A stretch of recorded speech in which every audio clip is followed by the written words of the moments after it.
saya ya bisa jadi ada sesuatu yang genting sehingga perlu backup dari militer.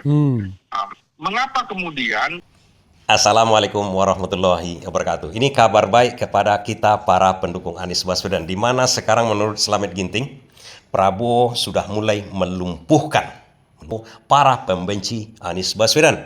Karena ada situasi genting, kata Slamet Ginting ini. Situasi gentingnya apa? Jadi sekarang Kejaksaan diamankan oleh TNI Angkatan Darat dengan keluarnya telegram KSAD untuk mengamankan seluruh kejaksaan di negara kita ini oleh TNI. Seharusnya kan yang mengamankan itu kan kepolisian. Namun ada kejadian yang memicu hal itu.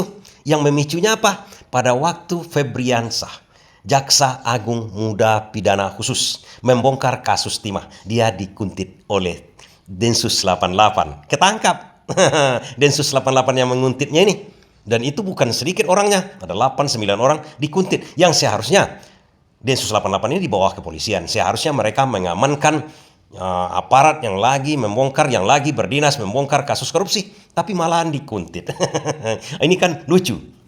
Dan masuk ke atas-atasnya lagi, begitu kasus timah ini, menurut Slamet Ginting, ini begitu dibongkar oleh kejaksaan yang dijadikan ujung tombak oleh Prabowo sekarang untuk memberantas korupsi. Karena dia terkesan omon-omon oleh rakyat. Berantas korupsi, maafkan koruptor, kemudian kasus timah mandek. Begitu dibongkar oleh kejaksaan kasus Pertamina, tiba-tiba mandek. Di sini Prabowo berpikir katanya kan, siapa yang membuat mandek? Kan tentu ditanyanya kepada kejaksaan, apa yang membuat mandek ini? Oh, dari sana Pak, dari Gang Solo. Oh, kacau juga saya dibikin ini. Sudah saya bela-bela, kalian gelunjak katanya. Ini saya didesak rakyat ini untuk memberantas korupsi. Nah, begini saja caranya. Apa kesulitan kalian kejaksaan untuk membongkar korupsi? Ya kami diancam, diteror lagi. Densus 88 itu bukan mencari teroris lagi Pak. Meneror kami kejaksaan waktu membongkar kasus timah. Oh begitu. Jadi jangan pengamanan begini saja. Kata Prabowo. Tidak mungkin KSAD itu, Kepala Staf Angkatan Darat itu, tidak sesuai dengan arahan Prabowo. Saya akan bikin saja pengamanan kalian TNI. Cocok? Cocok Pak katanya kan. Biar kita bongkar habis ini lagi.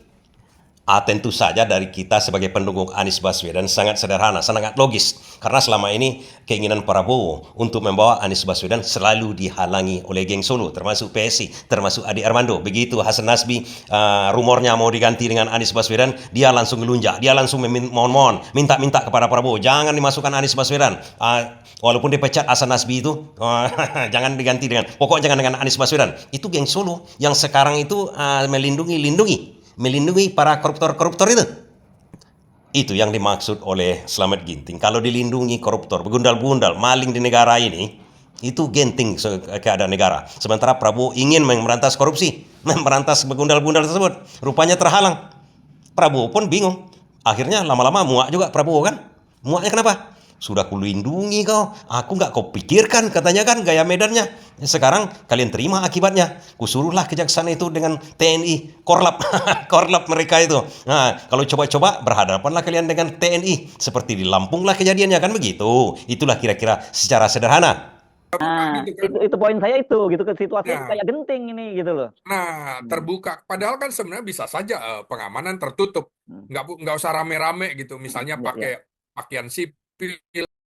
Artinya, kata Slamet Ginting, ini akan ada kasus besar yang akan diungkit oleh kejaksaan. Karena selama ini kejaksaan bongkar kasus besar, kemudian ada hambatan. Sekarang kejaksaan itu kan pintar-pintar orangnya. Dia lapor kepada Prabowo, ada nih kasus besar lagi, mau kita ungkit. Oh, supaya jangan terhambat bagaimana? Supaya kami jangan diteror bagaimana? Oh, gampang caranya. Kusuruh TNI untuk mengamankan kalian. Karena kami akan berhadapan dengan yang sana-sana itu Pak. Yang pembenci-pembenci Anies Baswedan itu. Oke. Kata Prabowo. Itu menurut Slamet Ginting. Persepsi kedua adalah akan ada semacam operasi besar-besaran yang akan dilakukan oleh Kejaksaan Agung dan membutuhkan backup dari militer. Berarti kalau Panglima TNI juga turun memberikan telegram ini kepada Kasat, artinya apa ya Panglima TNI tidak melapor kepada Presiden? Dan kalau benarlah analisa dari Slamet Ginting ini nantinya akan terdengar berita yang wah nantinya. Mungkin tidak seperti kasus pagar laut, tidak seperti kasus timah, tidak seperti kasus Pertamina yang berhenti tiba-tiba saja dengan Ini dites lagi oleh Prabowo ini. Kalau udah diamankan oleh TNI, masih mandek juga kalian, terima akibatnya sama kalian nanti. Itu kira-kira. Dan dari segi kita pendukung Anies Baswedan, ini menjadi argumentasi lah kira-kira. Alasannya kenapa Prabowo belum menarik Anies Baswedan ke dalam kabinetnya. Karena terhambat oleh orang-orang, para pembenci Anies Baswedan ini. Karena kalau Anies Baswedan diletakkan sebagai koordinator pemberantas korupsi di pemerintahan, habis sama dia kan? Artinya, kalau tidak berhasil juga step-step atau cara-cara dari Prabowo ini, memang satu-satunya jalan oleh Prabowo untuk menghabisi geng Solo yang tak memikirkan dia lagi, yang seakan-akan membuat dia presiden boneka. Kan dikatakan oleh Prabowo sendiri. Saya bukan presiden boneka. Artinya apa itu kawan-kawan? Artinya dia mengatakan, saya dianggap presiden boneka oleh publik. Ya jelaslah, malahan mungkin publik mengatakan ini jongos dari Solo juga Pak Prabowo akhirnya, karena tiba-tiba tidak mampu mengungkit kasus yang sudah mengarah-arah ke situ. Siapa yang tak berani mengungkit kasus-kasus majikannya? Ya buruhnya. Kalau majikan kasus buruhnya habis dibikinnya.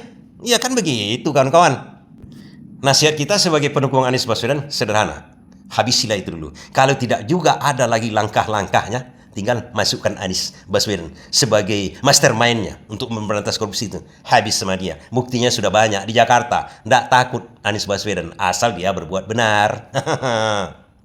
Dan tidak salah juga ucapan dari Slamet Ginting ini yang mengatakan akan ada kasus besar. Apa kasus besarnya itu? Kita tunggu aja kalau memang ini benar.